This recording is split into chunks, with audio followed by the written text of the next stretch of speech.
할렐루야. 오늘부터 갈라디아서를 공부하려고 합니다. 첫 번째 시간인 오늘은 율법과 복음의 본질적 차이라는 제목을 가지고 그리스도인들은 율법을 지켜야 하는가 라고 하는 중요한 질문에 대한 답을 살펴보는 시간을 가지려고 합니다. 오늘 성경 본문은 갈라디아서 1장 6절서부터 8절 기록되기를 그리스도의 은혜로 너희를 부르신 이를 이같이 속히 떠나 다른 복음 쫓는 것을 내가 이상히 여기노라. 다른 복음은 없나니 다만 어떤 사람들이 너희를 요란케 하여 그리스도의 복음을 변하려 함이라.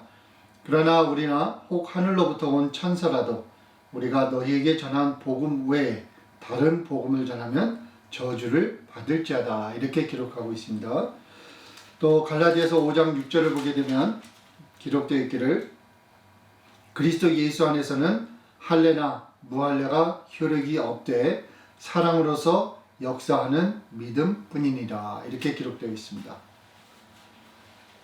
갈라디아서를 우리가 바르게 공부하는 것이 중요하다고 본인은 생각을 하고 있는데 갈라디아서를 바르게 공부를 해야만이 복음서와 로마서 그리고 바울서신 그리고 계시록 그리고 말세론을 바르게 공부할 수 있다고 본인은 믿고 있습니다. 그러나 불행하게도 갈라디아서를 우리가 바르게 이해를 하고 있지 못하다고 생각을 하고 있는데 이유는 제가 계속 여러분들과 말씀을 나누지만 성경이 쓰여져서 우리에게 전하고자 하는 메시지가 있는데 그 성경을 사람들이 글을 읽지 못하던 시대에 종교 지도자들이 전설과 사실과 또 전통 등 또 사람들의 생각 등을 구분하지 못하고 사람의 생각을 또 교회가 만들어낸 스토리를 또 전통을 이런 것들을 사실과 섞어서 무엇이 정말 성경에서 말하는 메시지인지 또 무엇이 사람들이 만들어낸 스토리인지가 구분이 안 되는 차원으로 지금 오랫동안 우리에게 전통이 사실과 함께 섞여서 우리에게 전해진 현실이기 때문에 저희가 지금 여러분들과 공부하면서 정말 성경이 얘기하고자 하는 메시지와 교회가 만들어낸 스토리를 저희들이 구분하는 그런 작업을 계속하고 있는 중입니다. 그래서 갈라디아서는 정말 중요한 그 내용을 많이 다루고 있는데 그 중에 하나가 율법에 관한 주제인 것을 우리 갈라디아서를 공부하면서 자세히 살펴보도록 하겠습니다. 그래서 갈라디아서는 우리가 다 알듯이 오늘날의 터키에 속한 지역을 의미하고 있습니다. 그래서 갈라디아라고 하는 지역이 너무 방대하기 때문에 그 터키 안에 구체적으로 어느 지역에 갈라디아 교회들이 위치해 있었는지는 정확하게 판단하기 어렵다는 것이 학자들의 판단입니다. 그래서 위치적으로 보자면은 예루살렘에서 바로 위에 시리아가 있고 그 시리아 위에 그 터키가 있는데 그 복음이 예루살렘으로부터 해서 그 위로 올라간 사실을 우리가 알 수가 있습니다. 그래서 갈라디아서 4장 13절부터 14절을 보게 되면 사도 바울께서 갈라디아 교회를 세우시게 된 동기가 기록이 되어 있는데 살펴보게 되면 내가 처음에 육체의 약함을 인하여 너희에게 복음을 전한 것을 너희가 아는 바라. 너희를 시험하는 것이 내 육체에 있으되 이것을 너희가 업신여기지도 아니하며 버리지도 아니하고 오직 나를 하나님의 천사와 같이 또는 그리스도 예수와 같이 영접하였도다. 이렇게 기록하고 있습니다. 지금 사도 바울께서 갈라디아 교회를 방문했을 당시에 상당히 그 어려운 고통을 겪고 있는 그 병을 얻고 있었다고 당시 상황을 설명을 해주고 있습니다. 그래서 전도 중에 사도 바울께서 병을 얻게 됐는데 그때 마침 갈라디아 지역을 지나가고 있던 중이라서 그곳에 머물게 됐다고 지금 당시를 회상하고 있습니다. 그래서 14절을 보게 되면 너희를 시험하는 것이 여러분들을 시험하는 것이 내 육체에 있으되 병이 있었다는 거죠. 이것을 여러분들이 업신여기지도 아니하고 버리지도 아니하고 오직 나를 하나님의 천사같이 또는 그리스도 예수와 같이 영접하였도다. 이렇게 말을 하고 있습니다. 사이드 노트로 여기서 버리지도 아니하고 라고 하는 말은 원어로는 여러분들이 나에게 침을 뱉지 않았다 이렇게 지금 표현을 하고 있는데, 학자들에 의하면 당시 사람들은 사람이 병을 얻게 되면은 그 병의 원인이 그 귀신이나 더러운 영에 의해서 병을 얻게 된다고 생각을 했었습니다. 그래서 가족이나 마을에 사는 사람들이 병을 얻게 되면 우선 그 더러운 영을 그 마을과 가정으로부터 분리하는 작업을 했고, 또 혹시 병든 사람이 외부로부터 마을에 들어오게 되면 그 사람들에게 침을 뱉는 그런 전통, 그런 문화가 있었다고 합니다. 왜 그러냐 하면 그 안에 있는 영에게, 또 세상을 그 주관하고 있는 영들에게 그 마을 사람들이 그 악한 영들과 자기들이 어떤 연관을 짓고 싶지 않다는 그런 그 의지를 표현하기 위해서 침을 뱉음으로 인해서 사람들을 마을로부터 가정으로부터 쫓아내는 그런 문화가 있었다고 말을 하고 있습니다. 그래서 사도 바울께서 지금 말하시기는 여러분들에게 시험할 수 있는 병이 나한테 있었는데 여러분들께서 나를 업신여기지도 아니하고 나한테 침을 뱉지도 아니하고, 즉 나를 쫓아내지도 아니하고 나를 하나님의 천사와 같이 또는 그리스도 예수와 같이 영접하였다. 이렇게 하면서 당시 상황을 회상하고 있는데, 본인 생각에는 아마 이때 갈라디아 교인들이 바울을 받아주지 않았으면은 어쩌면 바울이 생명을 잃을 뻔했을 수 있는 그런 가능성도 있지 않았을까 하는 생각을 할 정도로 그 병이 심했을 것으로 본인은 생각을 합니다. 많은 사람들이 그 눈병이었을 것으로 예상을 하는데 정확한 그 병명은 우리가 알 수는 없습니다. 중요한 점은 15절을 보게 되면은 4장 15절을 보면 이렇게 기록이 되어 있어요.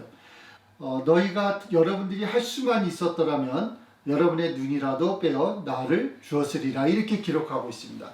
다시 말하면은 그 사도 바울께서 갈라디아 교회를 떠날 때까지 그 교인들과 사도 바울과의 관계를 정말 잘 묘사해주고 있는 성경 구절인데, 그 갈라디아 교인들이 사도 바울을 얼마나 사랑했으면 정말 할 수만 있었다면은 교인들이 그 사도 바울에게 눈이라도 빼어줄 수 있었을 정도로 그만큼 사도 바울을 사랑했었다는 것이에요. 그래서 이 4장 15절을 통해서 우리가 알 수 있는 것은 사도 바울께서 교회를 떠날 그 시점까지는 교인들과 사도 바울 간의 그 관계가 너무 돈독했고 너무 서로 사랑하는 관계였고 서로를 존중해주는 그런 관계였던 것을 우리가 알 수가 있습니다. 근데 문제는 16장을 읽어보게 되면은 상황이 완전히 바뀐 것을 알 수가 있는데, 그런즉 내가 너희에게 참된 말을 함으로 원수가 되었느냐. 지금 사도 바울께서 편지를 쓸 시점에는 그 갈라디아 교인들이 사도 바울을 원수로 여기는 시점에 이르렀다고 지금 말을 해주고 있어요. 그래서 우리가 갈라디아서를 공부할 때 풀어야 되는 숙제 중에 하나가 뭐냐면은, 왜 사도 바울께서 갈라디아 교회를 떠난 시점부터 갈라디아서를 작성하게 된 그 사이에 무슨 일이 있었길래 지금 갈라디아 교인들이 바울을 원수로 여기는 상황으로 돌변했는가, 이 숙제를, 그 원인을 우리가 풀어내는 것이 중요합니다.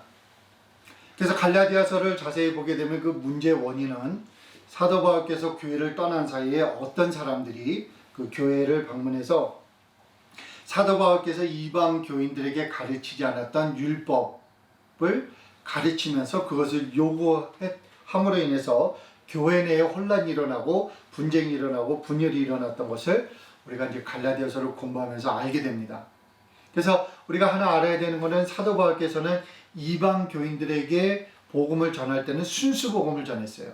그 순수 복음은 뭐냐면은 우리가 구원을 받고 죄사함을 받고 하나님의 자녀가 되고 하나님으로부터 축복을 받는 그 이유는 우리가 예수 그리스도께서 십자가에 못 박히신 그 사실을 믿고 예수님을 주로 영접함으로 우리가 구원을 받고 죄사함을 받고 하나님으로부터 축복을 받는다. 이것이 그 사도 바울께서 전하신 그 순수 복음의 메시지였습니다. 그래서 16절에 보면 내가 너희에게 참된 말을 함으로, 즉 순수 복음을 전하고는 원수가 되었느냐, 이렇게 지금 질문을 하고 있는 것입니다. 그런데 이런 상황에 지금 유대 그리스도인들이 예수님을 메시아로 영접을 했지만 아직도 할례를 받고 율법을 지켜야만이 구원을 받고 하나님의 자녀가 될 수 있다고 믿고 있었던 소위 하이브리드 그리스도인들이 바울이 세운 이방 교회마다 다니면서 아니다. 바울은 12제자에 속한 제자가 아니고 이상한 좀 출처를 우리가 의심할 수뿐이 없는 이상한 사도다. 사도가 아닐 수도 있습니다.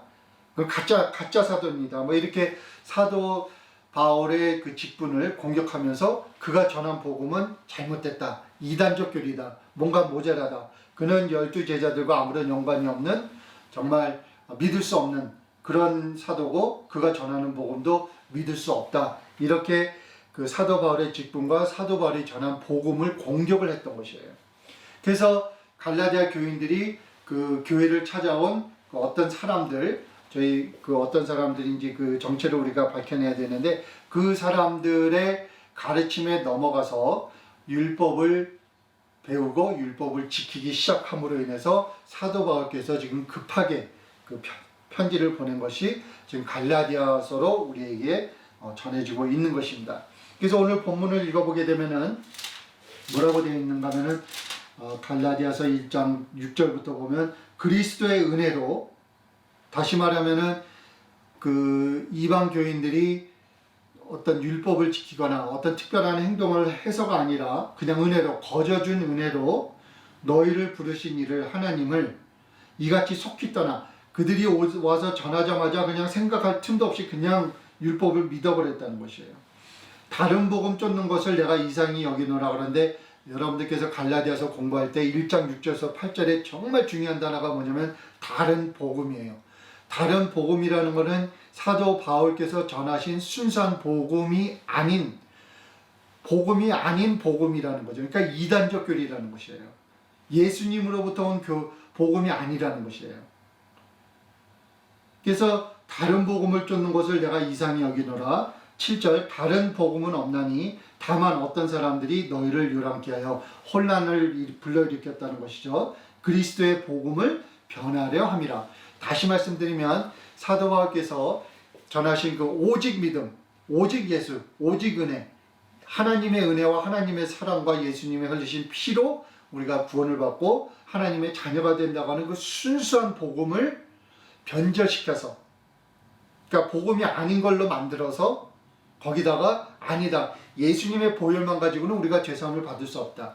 우리가 예수님만 믿음으로 우리가 구원을 받을 수 없다. 우리는 할례도 받고 율법도 지켜야만이 구원을 받을 수 있고 죄사함도 받을 수 있다라고 하는 다른 복음, 복음이 아닌 거짓 복음, 이단적 복음을 지금 전하고 있다고 지금 사도 바울께서 1장 7절에서 말씀을 하고 계시는 거예요.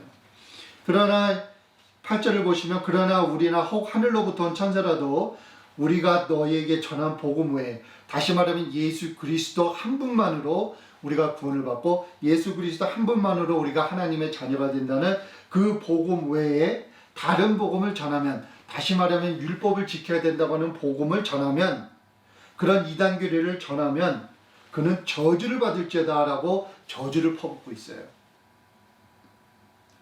이 정도로 사도 바울께서 율법 지키는 것을 굳고 반대하셨습니다. 그래서 우리가 율법을 지킬 것인가 말 것인가를 공부할 때 갈라디아서를 반드시 공부해야 되는데 바르게 공부를 해야 돼요. 교회가 전해온, 만들어와서 우리에게 전해준 교회의 교리, 교회의 전통, 사람들이 만들어낸 교리를 우리가 믿어서는 안 되고, 지금 사도 바울께서 예수님으로부터 직접 전해받아서 전해주신 순수 복음을 우리가 구분을 해야 되는 것이죠. 저주를 받으라고 지금 말하고 있어요. 율법을 지키고 가르치는 자들은 저주를 받을 자다. 이렇게 지금 저주를 퍼붓고 있는데 사도 바울께서 왜 이제 이런 극한 반응을 보이셨는지 우리가 갈라디아서를 보면서 왜 그리스도인들은 율법을 지키지 말아야 되는가, 이것을 신학적으로 우리가 복음적으로 확인하는 것이 우리에게 주어진 숙제라고 본인은 생각을 합니다. 그래서 갈라디아서 1장 6절부터 8절에 의하면 율법을 가리키고 요구하는 행위는 이단적 교리고 하나님에게 저주를 받을 행위라고 성경이 못 받고 있음을 우리가 분명하게 인식을 하고, 그럼 왜 그런 그 사도 바울의 반응이 이렇게 극했는가, 그 이유를 한번 우리가 살펴보는 시간을 가져야 되겠는데, 그 초대교회를 보게 되면 그리스도인들이 율법을 지켜야 되는가 말아야 되는가 그 이슈를 가지고 굉장히 오랫동안 혼란을 겪은 그 사례가 굉장히 많이 기록되어 있습니다. 그래서 사도 바울께서 이 순수 복음을 지켜내기 위해서 핍박을 받았는데, 우리가 사도행전을 보게 되면 사도 바울께서 핍박받은 사건이 굉장히 많이 기록이 되어 있어요. 근데 오늘 몇 가지 살펴보면 한 가지 특징이 뭐냐면, 왜 사도 바울께서 유대인들로부터 핍박을 받았는가 하면 그 이유, 그 원인은 바로 율법을 가르치지 않았기 때문에 핍박을 받은 것을 우리가 알 수가 있습니다. 그렇게 핍박을 받으면서까지 율법을 거부하고 복음을 지켜낸 그 바울의 입장, 왜 바울이 그랬어야만 됐는가를 우리가 신학적으로 이제 하나씩 풀어보는 시간을 갖도록 하겠는데, 갈라디아서 5장 11절을 보게 되면 갈라디아서 5장 11절을 보게 되면은 이렇게 기록되어 있습니다. 형제들아, 내가 지금까지 할례를 전하면, 즉 율법을 전했으면 어찌하여 지금까지 핍박을 받으려? 그리하였으면 십자가에 걷히는 것이 그쳤으리라. 다시 말씀드리면 사도 바울께서 지금 핍박을 받고 있는 이유는 딱 한 가지예요. 다른 게 없어요. 유대인들이 반드시 지켜야지 구원을 받고 하나님의 자녀가 될 수 있다고 하는 할례와 율법을 거부했기 때문에 지금 핍박을 받고 있다고 지금 당시 상황을 설명을 해주고 있는 거예요.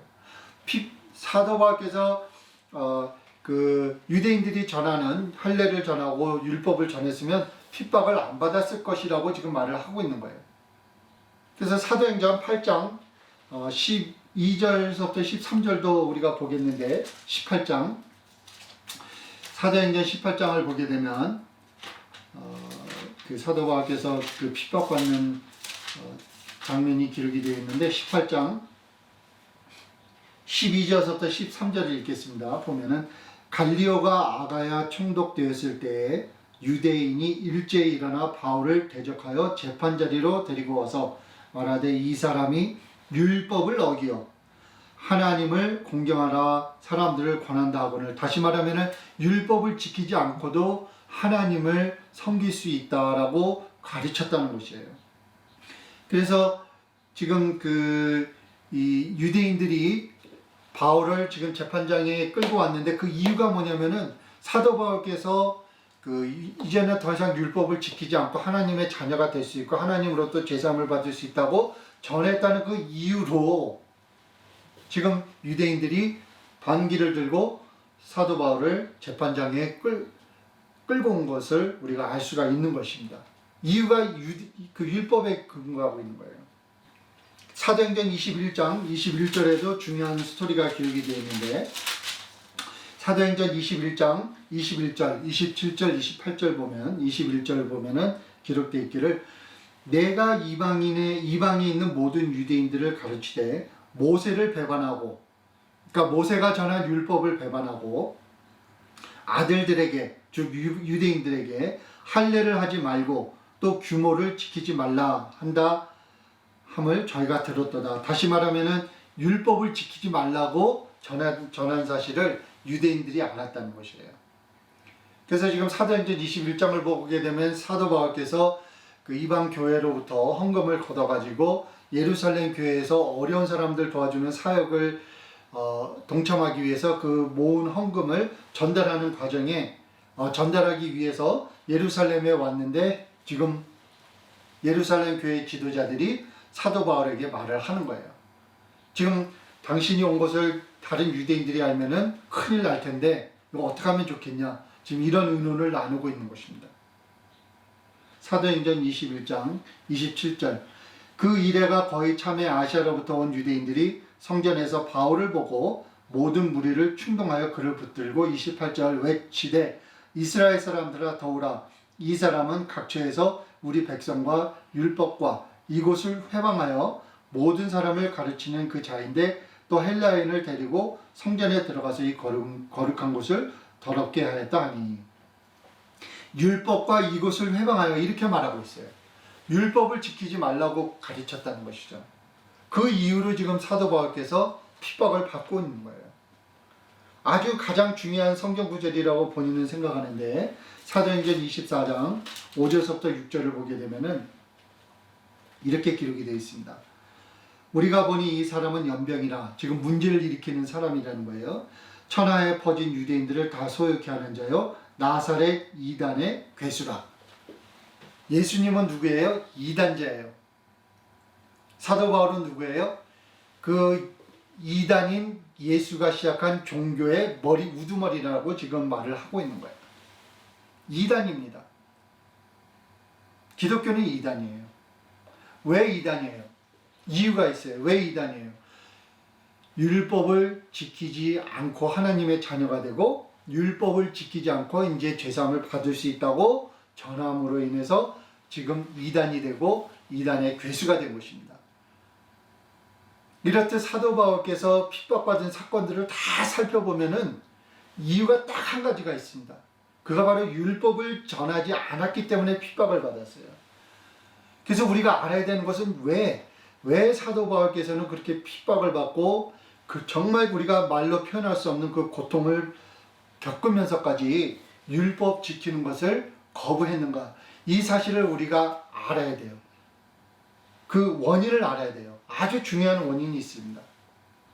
그래서 제가 성경을 보면서 왜 사도 바울께서, 왜 예수님께서 율법을 더 이상 지키지 말라고 우리에게 명령을 하셨는지 5가지 이유를 제가 정리를 해봤는데 여러분들께서도 한번 메모를 좀 해놓으셨다가 이게 신학적으로 맞는 얘기인지 성경적인 이야기인지 아니면은 믿지 말아야 될 이야기인지 여러분들께서 스스로 판단하시고 스스로 그리스도인들은 율법을 지켜야 하는가 말아야 하는가에 대한 답을 여러분들께서 성경을 근거로 해서 어떤 교리, 어떤 목회자의 말, 어떤 교단의 말, 전통 이런 것들을 지워버리시고 정말 성경이 뭐라고 말하고 있는지를 여러분들 스스로 확인하시고 결단하실 수 있기를 바라는 마음으로 이 5가지 우리가 그 율법을 더 이상 지키지 말아야 되는 이유를 함께 나누는 시간을 갖도록 하겠습니다.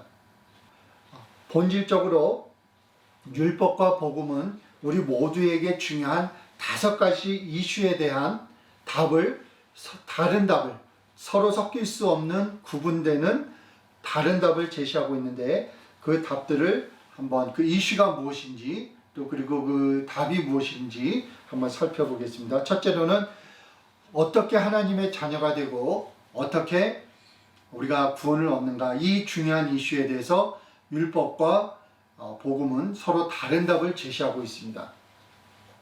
이 점을 우리가 공부할 때 여러분들께서 이해를 하셔야 되는 것은 유대인들은 예수님을 이단자로 여기는 사람들이고 또 예수님은 구약에 근거해서 십자가에 매달려 죽은 자는 하나님으로부터 저주를 받은 자라고 그들은 믿기 때문에 예수님은 유대인들이 기다리던 하나님의 메시아가 될 수가 없는 거예요. 예수님은 하나님으로부터 저주를 받은 자라고 그들은 믿고 있고 예수님께서 전하신 복음은 이단이라고 믿고 있고 그들은 신약을 공부하지 않고 듣지도 않고 들었다면은 신약을 이단으로 여기는 사람들이고 오직 구약만 보고 율법만 중요시하는 그 사람들의 시각에서 이 중요한 5가지 질문을 여러분과 제가 접근을 해야 되는데 어떻게 하나님의 자녀가 되고 어떻게 하나님으로부터 구원을 받는가에 대한 답을 유대인들은 창세기 17장 9절에서부터 11절에서부터 찾을 수뿐이 없어요. 다른 소스가 없어요. 뭐 예수를 구주로 믿고 십자가의 보혈로 그거는 넌센스예요. 그 사람들 알지도 못하고 들으면 그거는 이단적 교리로 받아들이기 때문에 절대 그런 방법으로 구원을 받고 하나님의 축복을 받고 하나님의 자녀가 될 수 없습니다. 왜냐하면 신약을 모르는 사람들이에요. 구약만 읽은 사람들이에요. 그들에게 하나님의 자녀가 되는 방법은 딱 유일하게 한 가지가 있는데 그것을 창세기 17장 9절부터 11절에 기록되어 있는 성경 구절에서 찾는데 이렇게 기록이 되어 있죠. 하나님이 또 아브라함에게 이르시되 그런즉 너는 내 언약을 지키고 내 후손도 대대로 지키라. 너희 중 남자는 다 할례를 받으라. 이것이 나와 너희와 너희 후손 사이에 지킬 내 언약이라. 너희는 양피를 베어라. 이것이 나와 너희 사이의 언약의 표징이니라. 이렇게 말하고 있습니다. 그래서 유대인들에게는 하나님의 자녀가 되고 또 하나님으로부터 구원을 받는 유일한 방법은 딱 한 가지예요. 할례를 받는 것이에요. 그 외에는 없어요. 절대로 없습니다. 그러나 우리 그 예수님을 믿는 그리스도인들에게는 다른 방법이 제한이 되어 있습니다. 사도행전 16장 30절부터 31절을 보게 되면 한 가지 예를 우리가 공부할 수가 있는데 16장 30절부터 31절을 보게 되면은 이렇게 기록이 되어 있어요. 저희를 데리고 나가 가로되 선생들아 내가 어떻게 하여야 구원을 얻으리까 하거늘 가로되 예수를 믿으라 그리하면 너와 네 집이 구원을 얻으리라 하고 지금 이제 스토리의 뒷배경을 공부를 하게 되면 사도 바울께서 지금 감옥에 옥에 갇히셨는데 그 옥에서 일하는 그 간수하고 이제 사도 바울 사이 어떤 이제 일들이 일어나서 이제 이런 대화가 진전되는 그 스토리로 그 연결이 되는데 지금 간수가 묻는 거예요. 사도 바울에게 그러면 어떻게 우리가 구원을 얻으리까라고 하니까 사도 바울께서 답은 뭐냐면 할례를 받으시오가 아니에요. 율법을 지키시오가 아니에요. 제사를 드리시오가 아니에요. 뭐라고 그러셨어요? 주 예수를 믿으라. 그리하면 너와 내 집이 구원을 얻으리라.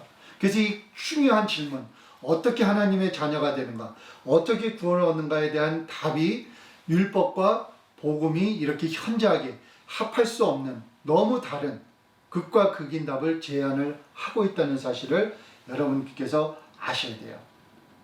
그래서 갈라디아서 3장 26절도 보게 되면 기록되기를 갈라디아서 3장 26절을 보게 되면은 너희가 다 믿음으로 말미암아 그리스도 예수 안에서 하나님의 아들이 되었으니 어떻게 하나님의 아들이 돼요?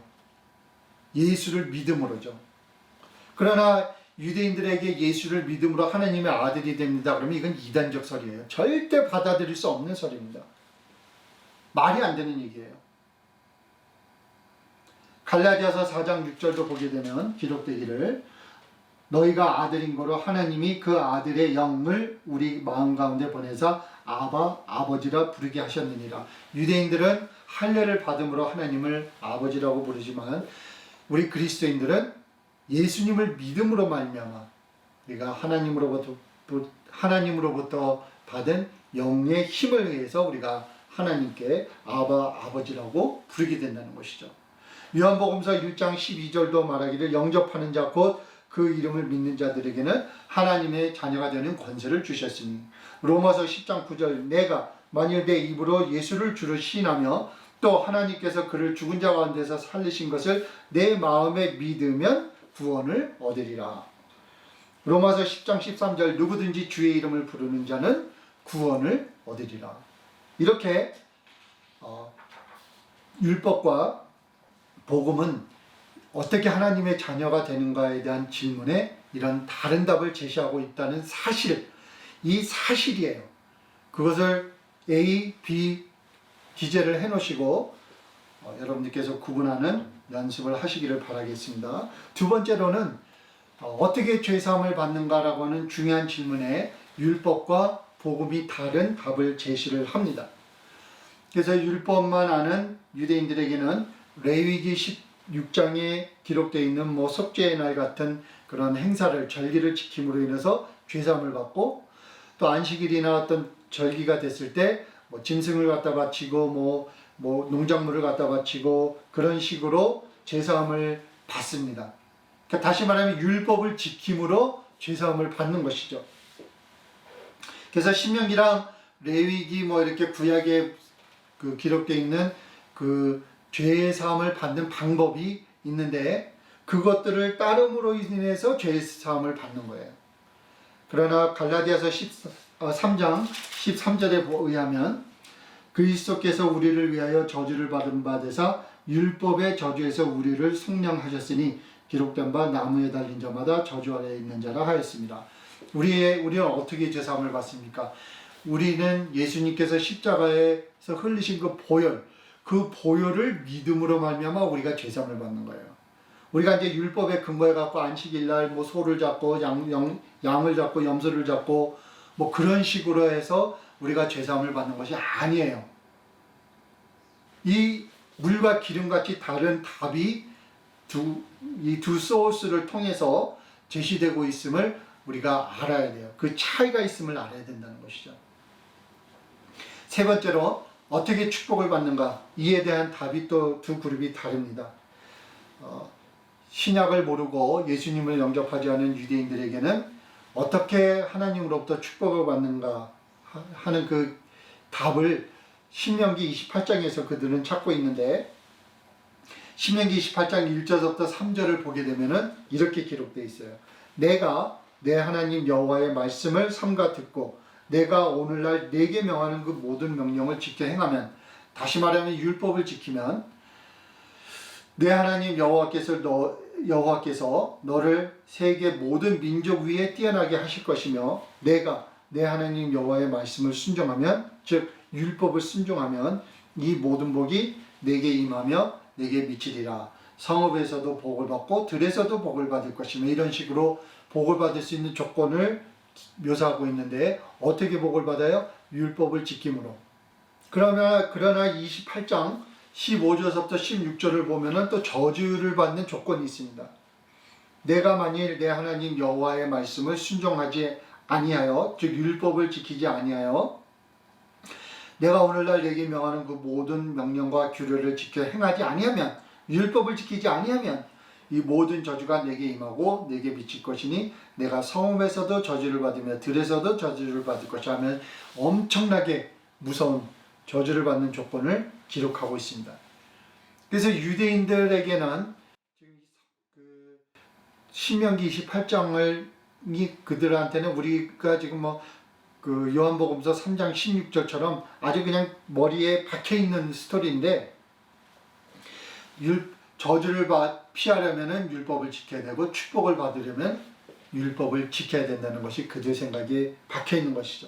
그러나 갈라디아서 3장 9절을 읽으면 기록되기를, 그러므로 믿음으로 말미암는 자는 믿음이 있는 아브라함과 함께 복을 받느니라. 이런 식으로 우리 그리스도인들은 이제 믿음으로 우리가 복을 받는 거예요. 그래서 이제 우리가 뭐가 필요한 것이 있으면 우리가 어디에 있건 언제건 상관없이 예수님의 이름을 부르고 예수님께 우리가 필요한 것을 구해 바치면 예수님께서 그 우리의 기도를 들으시고 거기에 적당한 답을 해주신다고 성경은 기록을 해주고 있는 것입니다.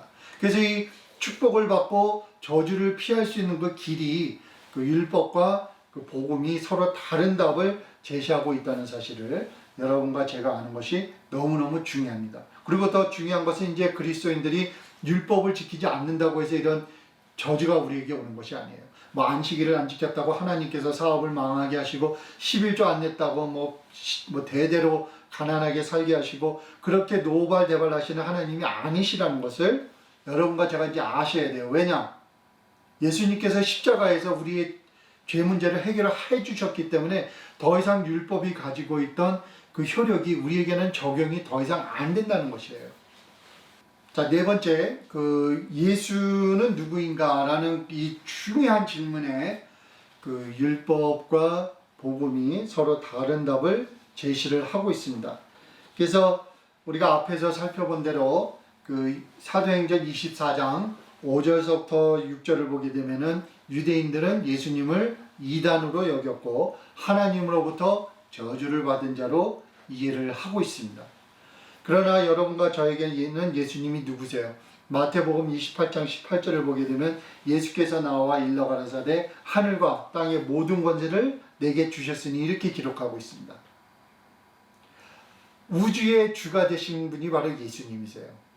빌립보서 2장 9절부터 11절도 보게 되면 이러므로 하나님이 그를 지극히 높여 모든 이름 위에 뛰어난 이름을 주사 하늘에 있는 자들과 땅에 있는 자들과 땅 아래에 있는 자들로 모든 무릎을 예수의 이름에 꿇게 하시고 모든 입으로 예수 그리스도를 주라 시인하여 하나님 아버지께 영광을 돌리게 하셨느니라. 요한복음 14장 6절 내가 길이요 진리요 생명이니. 우리 복음을 믿는 사람들이 알고 있는 예수님과 복음을 믿지 않고 율법만 믿고 구약만 믿고 있는 유대인들이 보는 예수님과는 이렇게 현저하게 다른 답이 나온다는 사실을 여러분들과 제가 알고서 율법을 지켜야 되는가 말아야 되는가 하는 대한 답을 정리를 하셔야 된다는 것이에요. 그냥 뭐 목사님이 지키라고 했으니까 지킨다. 교회가 지키라고 했으니까 지킨다. 이제 그런 생각에서 떠나셔야 돼요. 우리는 성경을 믿는 사람들이에요. 예수님을 믿는 사람들이에요.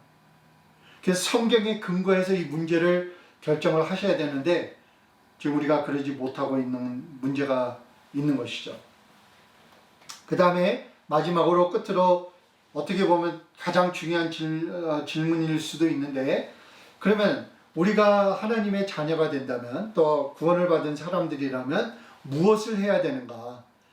그 그리스도인들은 무엇을 해야 되는가? 하나님을 믿는 사람들은 무엇을 해야 되는가? 하나님이 무엇을 바라시는가? 이 중요한 질문에 두 그룹이 서로 다른 답을 제시하고 있다는 사실을 우리가 구분하는 것이 중요합니다. 그래서 율법을 믿는 사람들과 복음을 믿는 사람들의 그 신앙생활과 그 우리가 가지고 있는 그 믿음을 생활에 응용하고 또 표현하는 방법에 너무너무 큰 차이가 일어나기 때문에 이 율법을 지켜야 되는가 말아야 되는가에 대한 답을 제가 지금 여러분들과 공부를 하고 있는 거예요. 우리 신앙생활에 너무너무 큰 결과를 가져오는 답이라는 것을 여러분과 나누고 싶습니다. 그리고 우리의 관심이 무엇인지, 또 우리가 무엇을 중요시 여기는지, 또 교회의 존립 목적이 무엇인지라고 하는 이런 중요한 질문에 율법을 지키느냐 마느냐의 그 답을 찾는 것에 따라서 현저하게 다른 답이 나온다는 그 사실을 알고 우리가 이 문제를 접근하는 것이 중요합니다. 그래서 그 율법만 믿는 사람들에게는 율법을 지키는 게 중요해요.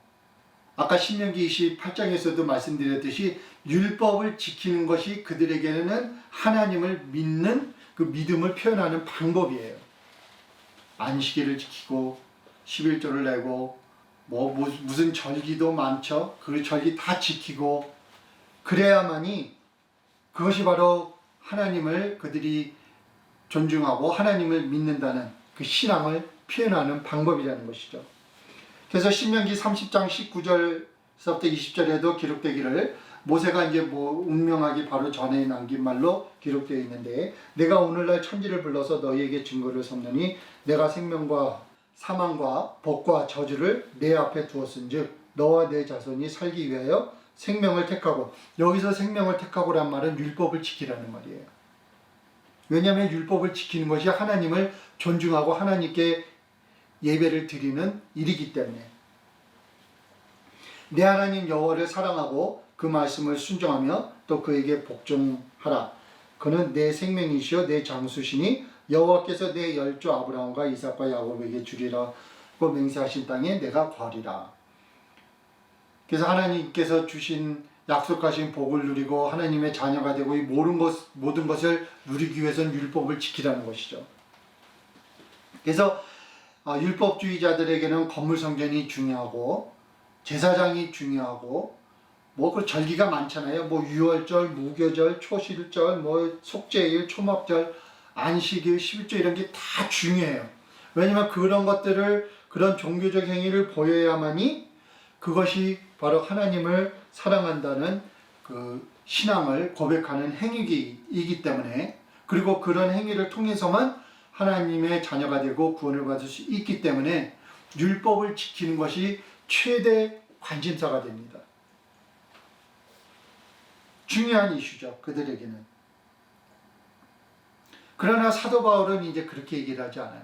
예수님으로 인해서 이제 그 율법 시대가 끝이 났기 때문에 이제 그런 것들이 우리에겐 더 이상 중요하지 않으니까 제발 거기다 신경 쓰지 말라고 성경 여러 곳에서 말을 하고 있어요. 그래서 골로새서 2장 16절을 보면은 기록되기를 그러므로 먹고 마시는 것과 절기나 월삭이나 안식일을 인하여 누구든지 너희를 편론하지 못하게 하라. 그 그리스도인들이 안식일도 지키지 않고 뭐 아무런 유월절도 지키지 않고 아무것도 지키지 않으니까 그 유대인들이 계속 비판한 거예요. 손가락질하면서 너희들 하나님 믿는다면서 그런 거 왜 안 지켜? 너희들 가짜야. 그러고 막 공격을 하니까 교인들이 혼란을 겪게 된 거죠.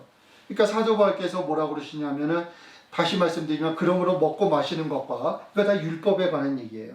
절기나 월삭이나 뭐 유월절이네 무슨 초막절이네 이런 것들 누구든지 너희를 편면하지 못하게 하라. 그런 것으로 너희들 공격하지 못하게 하고 그 비판하지 못하게 하고 그런 일에 신경 쓰지 말라 그러는데 중요한 말은 여기 안식일까지 포함이 돼 있어요. 그래서 본인이 여러분들께 확실하게 해야 되는 일은 뭐냐면 그렇다고 우리가 교회에 모이는 모임을 모이지 말자는 얘기는 아니에요. 절대로 그건 아니에요. 우린 자주 모여서 함께 기도하고 말씀 공부하고 찬양하고 하나님께 경배드리는 것은 너무너무 중요해요. 그러나 그것이 율법에서 요구된 대로 그것을 지키지 않으면 내가 죽으리라고 한 그 율법의 효력을 믿기 때문에 우리가 모이는 것이 아니라는 것이죠. 그래서 사도 바울은 분명히 지금 안식일까지도 우리가 지켜야 될 그 의무에서 이제 벗어났다고 골로새서 2장 16절에서 분명하게 말해주고 있는 거예요. 그래서 지금 오늘날 교회가 뭐 유월절을 지키고 뭐 어쩌고 저쩌고 그런 것으로 너무너무 시간 낭비하는 걸 보고 있으면 저는 마음이 굉장히 부담이 돼요. 그 중요하지 않은 것들 다 옛날 일들인데 그걸 가지고 난리법석을 지키면서 그 바쁜 시간에 그 많은 자원을 낭비해가면서 그거를 매년 그거를 지키고 있는데 뭐 다른 목적이 있겠지만 이제 우리에게는 그런 것들이 중요한 것이 아니에요. 그냥 한번 공부하고 넘어갈 일들이지 그걸 우리가 지금도 지키겠다고 막 아우성을 치고 발버둥을 칠 그런 상황이 아니라는 것이죠. 갈라디아서 4장 10절부터 11절도 기록되기를 너희가 날과 달과 절기와 해를 삼가 지키니 이거 다 유월절 뭐 이런 것들이에요. 초막절 뭐 이런 것들. 내가 너희를 위하여 수고한 것이 헛될까 두려워하노라. 유대인들이나 지키는 율법을 중요시 여기는 사람들이나 지키는 이런 미신적인 것들, 옛날 일들, 사람들이 미개할 때 지키던 이런 그 절기들을 지키니까 사도 바울께서 뭐라 그러냐면은 내가 너희를 위하여 수고한 것이 헛될까 두려워하노라. 그 헛된 것들에 왜 그렇게 시간 낭비하냐 이거죠. 갈라디아서 4장 10절 11절에서 말하고 있는 사도 바울께서 말하고 있는 성경이 말하고 있는 사실이에요. 제가 말하는 게 아니에요. 그래서 그리스도인들은 우리가 이제 사도행전을 보면 알게 되겠지만 또 요한복음서에도 기록이 되어 있고 유대인들이 그리스도인들을 이제 이놈들 이단이네. 그리고 교회와 그 성전과 회당에서 쫓아낸 이후로 그들은 우리는 어떻게 언제 모이지 어디서 모이지 이런 질문이 일어났거든요. 그래서 사도행전 2장 46절 같은 경우 그리스도인들은 언제 모였어요? 매일 모였어요. 안식일날 모인 게 아니에요. 매일 모였어요. 사도행전 20장 7절 보게 되면 오늘날 우리 달력으로 보면 월요일날 모였어요. 그러니까 그날 그 시대의 달력으로 보자면은 월요일날 모인 거죠. 그러니까 토요일날이 그 사람들한테는 안식일이니까 일요일날 모인 건데 이제 우리 달력으로 하자면 월요일날 모인 거예요. 히브리서 10장 25절 자주 모이도록 노력해라. 그러니까 우리는 자주 모여야 돼요. 제가 모이지 말자는 얘기를 하는 게 아니에요. 모임은 너무너무 중요해요. 그래서 우리가 모임에 정말 노력을 해야 돼. 모이도록 노력을 해야 됩니다. 같이 성경 공부해야 돼요. 같이 기도해야 돼요. 같이 찬양 올려야 돼요. 그러나 안식일 정신으로 해서는 안 된다는 것이죠. 그래서 어디서 모였습니까? 아무 곳에서나 모였는데 집에서 모였잖아요. 초대교회는. 그래서 예수님께서 마태복음 18장 20절에서도 우리에게 그 유대인들이 얘기하는 그 성전에서 예배드리는 제사드리는 그 전통을 없애시고 우리에게 자유를 주셨는데 예수님께서 뭐라고 그러시냐면 어디든지 상관없이 너희들이 내 이름으로 모이면 그곳에 내가 너희와 함께 있다. 이렇게 말씀하셨어요. 그래서 우리가 집에서도 예배 드릴 수 있고 일하는 직장에서도 허락이 되면은 예배 드릴 수 있고 뭐 커피숍에서 만나서 두 사람이 모여서 성경 공부할 수도 있고 그곳에 예수님이 계시는 거예요. 그러나 율법을 믿는 사람들에게는 예수님이 어디 계세요? 예루살렘 성전에 계시죠. 거기에만 계신다고 고집하고 거기다 가면 돈 갖다 내라고 그러는 거예요. 그래서 율법을 믿는 사람들은 헌금을 교회에다가 냈지만 우리가 고린도서 8장 9절 이제 공부할 때 자세히 알겠지만 초대 교회는 헌금을 낸 이유가 두세 가지인데 그 중에 하나는 어려운 사람들 돕는 사역을 위해서 헌금을 냈어요. 여러분께서 헌금에 대한 신학적, 성경적, 복음적 신학을 정리하시려면 고린도서 8장 9절을 자세히 보세요. 제가 언젠가 이거 자세히 다룰 건데, 그래서 어려운 사람들 도와주고 또 사역하는 사람들 도와주고, 물론 이제 우리 현대사회에서 교회를 운영해야 되니까 당연히 헌금이 필요하죠. 그래서 교회에 적을 주신 분들은 당연히 헌금을 하셔야 돼요. 중요한 책임이죠.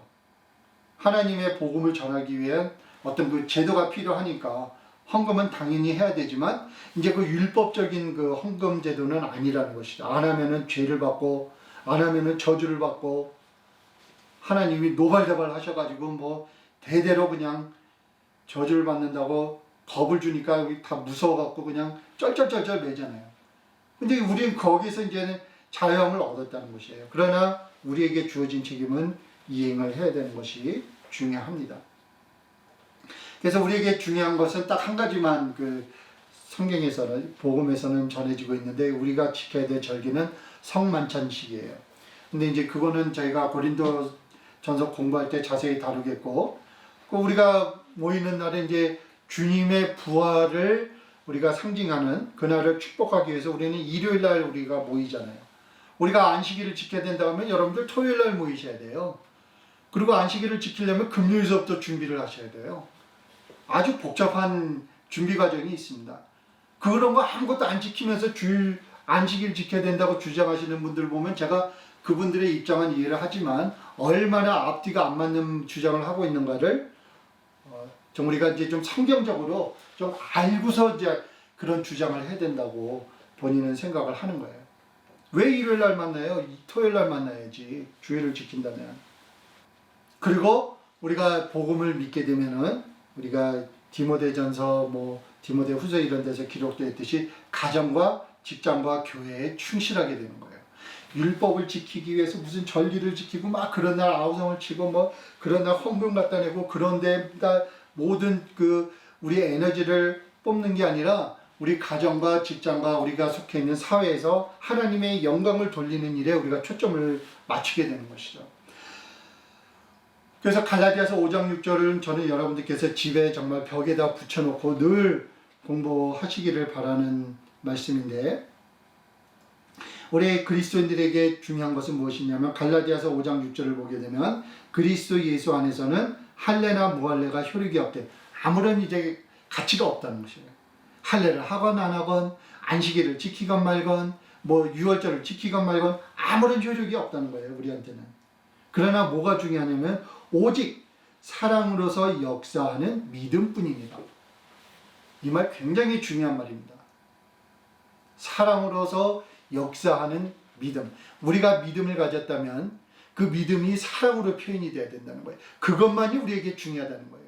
그래서 그 사랑을 우리가 만나는 사람과의 관계 속에서 또 우리가 속한 그 상황에 따라 그 사랑을 표현하는 방법이 다르기 때문에 우리가 그걸 내가 직장에서는 어떻게 사랑을 표현할 것인가, 내가 가정에서 남편으로, 아내로서, 자녀로서, 부모로서 어떻게 우리 가족들에게 사랑을 표현할 것인가, 친구들에게는 어떻게, 교회에서 형제자매에게는 어떻게 사랑을 표현할 것인가, 이게 우리에게 주어진 숙제고 이것만을 가지고 우리가 몸부림을 치면서 기도하면서 답을 찾아야 되는데, 율법을 지키게 되면 이 중요한 주제에서 우리가 관심을 돌리고 맨날 안식일이었다네, 유월절이었다네, 그런 거에만 성전 건물을 관리해야 되네, 그런 데다 돈 낭비하고 그렇게 우리의 신앙이 잘못된 길로 간다는 것이죠.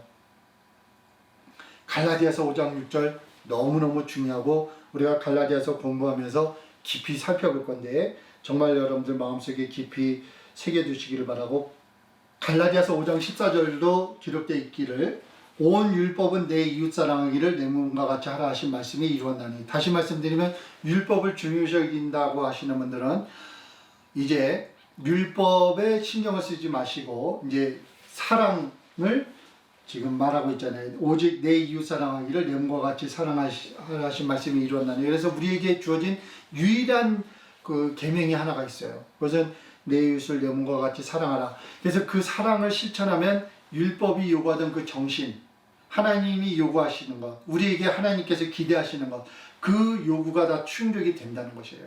교회 가고, 사랑이 없이 교회 가고, 사랑 없이 무슨 유월절 지키고, 사랑 없이 헌금 내고, 그런 것으로 충족되는 것이 아니라 우리가 가정에서, 교회에서, 사회에서 우리가 만나는 이웃을 사랑하는 것으로 우리에게 주어진 그 모든 책임이 이루어진다고 지금 갈라디아서 5장 13절은 우리에게 말을 하고 있습니다. 그래서 우리가 이제 율법을 좀 이제 뒤로 하고 그 복잡한 거 그만 공부하고 그만 생각하고 그만 고민하시고 이제 그러면 우리가 사랑을 해야 된다 그러면은 갈라디아서 5장 22절부터 23절 뭐 여러분들 저보다 더 잘 아시는 성경 구절이죠. 기록되기를 오직 성령의 열매는 사랑과 희락과 화평과 오래 참음과 자비와 양성과 충성과 온유와 절제니 이 같은 것을 금지할 법이 없느니라. 그래서 성령의 열매 맺기 위해서 우리가 모든 관심을 쏟고 기도를 해도 그 목적을 놓고 우리가 모임을 가질 때도 이 주제를 공부하고 우리가 혼자 말씀을 묵상할 때도 어떻게 사랑의 열매를 맺을 것인가 이것을 놓고 내 자신을 돌아보고 우리가 만나는 이웃과의 관계를 돌아보고 그 관계 속에서 내가 어떻게 나의 믿음, 나의 사랑, 하나님의 은혜를 표현할 것인가 이것을 고민하게 된다는 것이죠. 그래서 율법을 빨리 우리가 놔야 되는 이유 중에 하나는 뭐냐면은 우리가 가지고 있는 자원, 우리가 가지고 있는 관심, 우리가 가지고 있는 그 초점, 우리가 가지고 있는 그 목적이 이제 바뀌게 되는 거예요. 아주 레이저처럼 딱 초점이 맞추게 되는 거예요. 딱 한 가지, 사랑이라는 것이에요. 근데 이거를 놓쳐버리고 율법이 중요하다고 그러면은 그냥 뭐 왔다 갔다 하고 뭐 교회 활동에 그냥 그걸로 바쁘다고요. 뭐 옆에서 사람이 아픈지 가난한지 고민이 있는지 그런 거 신경 쓸 겨를이 없어요. 일하면서 지금 지쳐 있는데 교회 가서 그냥 위로하는 말씀이나 듣고 그러면 되는 거예요. 왜냐면 내가 안식일 지켰으니까 또 헌금 냈으니까 그 사랑이 무뎌지는 것이죠. 그런 무서운 결과를 가져오는 것이에요. 그래서 이 5가지 이슈 때문에 우리가 이슈에 관해서 이 5가지 이슈에 관해서 율법과 그 복음이 제시하는 그 답이 다르다는 것을 아시고 이제 그리스도인들은 율법을 지켜야 하는가 말아야 하는가를 결정을 하셔야 된다고 본인은 생각을 합니다. 우리가 그 율법을 더 이상 지키지 말아야 되는 그 이유를 이제 2가지로 정리를 한다면은 첫 번째로는 이제 하나님의 자녀가 되고 하나님으로부터 제사함을 받고 그 하나님으로부터 축복을 받고 하는 이 모든 그 율법이 하던 그 기능을 예수님께서 대치를 하셨어요. 오케이? 그래서 예수님이 안 계시던 때는 율법이 그 어떤 하나의 효력을 갖고 있었지만 예수님이 오신 이 시점에 또 율법을 지켜야 된다고 하는 것은 얼토당토한 말이라는 것을 이제 이해를 하셔야 돼요. 죄사함을 받고 하나님의 자녀가 되고 축복을 받고 뭐 이런 모든 문제들이 예수님께서 십자가에서 흘리신 보혈로 해결을 해 주셨기 때문에 더 이상 율법이 설 자리가 없는 거예요. 그래서 여러분들께서 아셔야 되는 것은 율법이 있는 곳에는 예수님이 설 자리가 없고 예수님이 서신 곳에는 율법이 설 자리가 없다는 사실을 아시고 율법을 지켜야 될 것인가 말 것인가를 결정을 하셔야 되는 거예요. 그래서 우리가 정말 하나님의 사랑, 그 십자가에 담겨있는 하나님의 사랑과 하나님의 은혜, 그 고통을 받으면서까지 하나님의 구원의 역사를 이뤄내신 예수님의 그 고난을 우리가 생각을 한다면 지금 율법을 그 예수님 십자가 앞에 가지고 오는 것은 예수님의 십자가 사건을 무효화시키는 거예요. 예수님께서 십자가에서 흘리신 보혈은 아무런 의미가 없다고 주장하는 것과 같은 거예요. 그래서 사도 바울께서 이 율법을 그 교회에 끌고 들어오는 사실을 가지고 이 저주를 받을 자라고 말을 하면서 그런 교리는 이단이다. 이 교회에 절대 들어올 수 없는 이단적 교리라고 갈라디아서 1장 6절부터 8절에 못을 받고 있는 거예요. 왜? 예수님의 십자가 사건 때문에 그런 거예요. 그래서 율법의 기능을 예수님께서 다 대체하셨다는 사실을 아시고, 그러므로 우리가 율법을 지키지 않아도 된다는 걸 아시는데, 갈라디아서 5장 4절을 보게 되면은 무서운 말이 기록이 되어 있습니다. 기록되어 있기를 율법 안에서 의롭다함을 얻으려 하는 너희는 그리스도에게서 끊어지고 은혜에서 떨어진 자로다, 이렇게 기록하고 있어요. 무서운 말이에요. 여러분과 제가 만약에 율법을 지키려고 한다 그러면은, 제가 아까 말씀드렸듯이 율법 있는 곳에 예수님이 설 자리가 없고 예수님이 계신 곳에 율법이 설 자리가 없다고 말씀드렸는데, 너희가 만약에 율법으로 의롭다함을 얻으려 하면 너희는 그리스도에게서 끊어지고 은혜에서 떨어진 자로다, 이렇게 말하고 있는, 당연한 말이죠. 우리가 제사함을 받는 것이 예수님을 통해서 제사함을 받는데, 아니다 율법을 지켜야 된다 그러면은 예수님이 필요가 없는 거예요. 그러면 은혜에서 떨어진 자라는 것이에요. 예수님께서 우리에게 주신 그 사랑, 그 은혜, 그 모든 것이 우리에게 무효화가 된다는 것이에요. 여러분들 갈라디아서 5장 4절 깊이 한번 읽어보시기 바랍니다. 그래서 이 사도 바울께서 목숨을 바치면서 율법을 교회에서 밀어내셨는데, 제가 또 말씀드리지만 주 350년경에 교회가 종교제도를 갖추면서 당시 성경을 잘 모르던 그 성직자들이 굉장히 많았어요. 그래서 그 사람들이 다시 교회를 운영하기 위해서 필요한 도구로 다시 율법을 끌어들인 거예요. 사람들 오게 하려니까 안식일날 교회 안 오면 하나님이 노발대발 하신다. 안식일날 교회에다가 11조 안 내면 너희들 다 저주받고 부자 될 사람 하나도 없다. 이런 식으로 하니까 교회에다가 돈 갖다 바치고 교회 맨날 모이고 오라 그러면 오고, 그런 식으로 다시 교회 운영을 위해서 율법을 교회에 끌어들인 것이에요.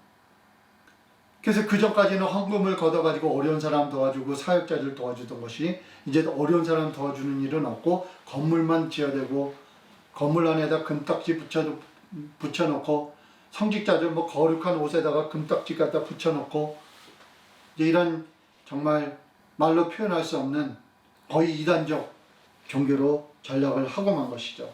그래서 성사학자들에 의하면 그 구약에는 총 621개의 율법이 있다고 합니다. 그래서 사도 바울께서 갈라디아서 5장 2절 3절에서 또 말하기를, 보라 나 바울은 너에게 말하노니 너희가 만일 할례를 받으면 그리스도께서 너에게 아무 유익이 없으리라. 5장 4절에서 이 얘기하는 거하고 일맥상통하는 말이에요. 할례를 받으면 예수님하고는 아무런 관계가 없는 사람이 된다는 거예요.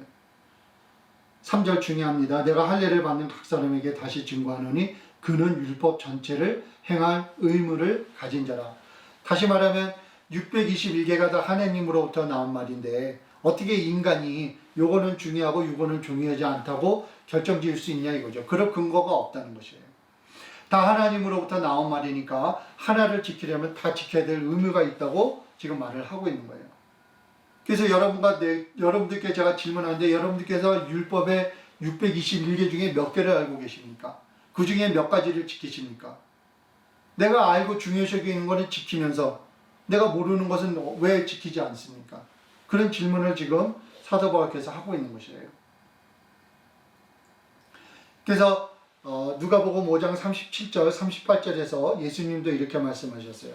새 포도주를 낡은 가죽 부대에 넣는 자가 없나니 만일 그렇게 하면 새 포도주가 부대를 터뜨려 포도주가 쏟아지고 부대도 버리게 되리라. 새 포도주는 새 부대에 넣어야 할 것이라. 다시 말씀드리면 율법과 복음을 구분하라는 거예요. 구별하라는 거예요. 섞지 말라는 것이에요. 예수님께서 하신 말씀이에요. 근데 종교 지도자들이 이 말씀을 어긴 것이죠. 두 번째로 히브리서는 이제 율법 제도와 그 율법 시대는 폐지되었다고 분명히 선언하고 있어요. 고로 우리가 더 이상 율법을 지켜서는 안 된다는 것이에요. 그래서 히브리서 1장서부터 12장까지는 왜 율법이 폐지되어야만 했는가를 설명하고 있는데, 내용을 간추리면은 예수님께서 율법의 기능을 대체하셨기 때문에 필요가 없다고 얘기를 하고 있어요. 제가 율법을 지키지 마세요라고 말씀드린 게 아니라 마태복음서부터 계시록까지 성경을 자세히 읽어보면 더 이상 율법을 지킬 필요가 없다고 성경이 선언하기 때문에 그 사실을 여러분과 나누는 것이에요. 그래서 그 중에 하나 중요한 성경 구절 두 군데를 찾아보면 히브리서 8장 6절에서부터 8절에 이렇게 기록되어 있습니다. 그러나 이제 그가 더 아름다운 직분을 얻으셨으니 예수님을 말씀하시는 거예요.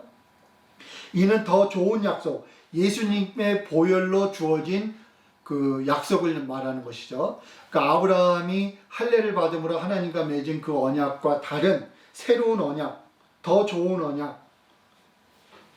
그래서 더 좋은 언약으로 세우신 더 좋은 언약, 더 좋은 약속으로 세우신 더 좋은 언약에 준 것이라. 7절, 저 첫 언약이, 즉 모세의 언약, 아브라함의 언약, 그 첫 언약이 무음하였다면, 문제가 없었더라면 둘째 것을 요구할 것이 없었으려니와 예수님께서 오셔서 새로운 언약을 세우실 필요가 없었다는 것이죠. 그러나 첫째 것이 문제가 있었다는 것이죠. 8절, 저희를 허물하여 일렀으되 주께서 가라사대 볼지어다 날이 이르리니 내가 이스라엘 집과 유다 집으로 새 언약을 세우리라. 새로운 언약을 세우리라. 그것이 예수님을 통해서 이루어진 거예요. 새 언약. 오케이? 그러면서 8장 13절에서 말하기를 새 언약이라 말씀하셨으니 첫 것은 낡아지게 하신 것이니 낡아지고 쇠하는 것은 없어져 가는 것이니라. 여기서 영어로 obsolete이라고 묘사를 하고 있는데 필요 없게 됐다는 것이에요. 이제 폐지됐다는 것이에요. 더 이상 아무런 효능이 없다는 거예요. 더 이상 그 율법이 해낼 수 있는 기능이 아무것도 없다는 것이에요. 왜? 예수님이 오셨기 때문에. 예수님의 십자가 사건 때문에. 그래서 여러분께서 지금 너무 오랫동안 교회에서 그 율법을 지켜야 된다고 가르쳐 왔는데 정말 성경을 자세히 보시면 율법을 지켜서는 안 된다고 말하고 있어요. 오히려 사도 바울께서는 율법을 지키면 그건 이단적 교리다. 그런 사람은 저주를 받으라고 지금 갈라디아에서 2번인가 3번 말하고 있어요. 율법을 지키면 예수님과 관계가 없는 사람이다. 하나님의 은혜에서 떨어진 자로다. 왜? 예수님께서 십자가에 흘려서 우리에게 주신 그 은혜, 그 사랑, 아무런 조건 없이 주신 그 사랑을 우리가 버리고 다시 우리 율법적인 행위, 그것으로 우리가 하나님의 자녀가 되고 그것으로 우리가 죄사함을 받으려고 하니까 예수님과는 무관한 사람이 된다는 것이죠. 그래서 여러분들께서 좀 도전이 되실 수 있는 말이지만 우리가 5가지 이유를 근거로 해서 이제 더 이상 그리스도인들은 율법을 지켜서는 안 돼요. 그냥 그런 시대가 있었다라고 우리가 공부는 하지만 그것을 복음 시대에 끌고 들어오는 것은 예수님의 십자가의 사건을 무효화시키는 아주 극한 이단적 생각이고 이단적 신앙이라는 것을 우리가 이제 아시고 담대하게 예수님께서 우리에게 아무것도 요구 안 하시고 십자가에 흘리신 그 보혈로 우리가 하나님의 자녀가 되고 이제 그 보혈을 믿음으로 우리가 하나님께 나아가서 우리의 필요한 것을 간구함으로 얻는 그런 하나님의 자녀가 되는 특권을 하나님께서 우리에게 주신 사실을 알고 과감하게 오케이 한때는 율법을 지킬 때가 있었지만 하나님께서 예수님을 보내셔서 이제는 율법 시대를 끝내셨다고 하는 것 제가 말하는 게 아니에요. 하나님께서 율법을 요구하셨던 하나님께서 이제는 더 이상 율법이 필요 없다라고 요구하신 사실을 우리가 기억을 하고 우리에게 주어진 유일한 숙제 내 이웃을 내 몸과 같이 사랑하라고 하는 그 숙제를 어떻게 풀어나갈 것인가를 우리 여러분과 제가 교회에서 함께 고민하면서 그 답을 찾는 것이 바로 우리 생활의 모습이 되어야 된다고 본인은 생각을 합니다. 다음 시간에 또 갈라디아서를 계속 공부하겠습니다. 감사합니다.